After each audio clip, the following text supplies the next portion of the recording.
Aksi kejar-kejaran kendaraan militer Rusia dan Ukraina terekam kamera drone dan ramai beredar di media sosial Telegram pada Kamis 10 November 2022.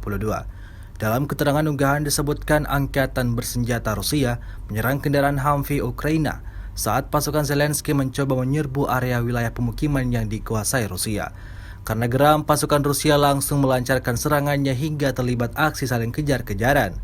Namun tak butuh waktu lama militer Rusia menghantam kendaraan Humvee Ukraina hingga hancur tak tersisa. Beruntungnya pasukan Zelensky tersebut berhasil selamat. Namun sayangnya kendaraan militer Humvee hancur dan tak dapat dioperasikan kembali.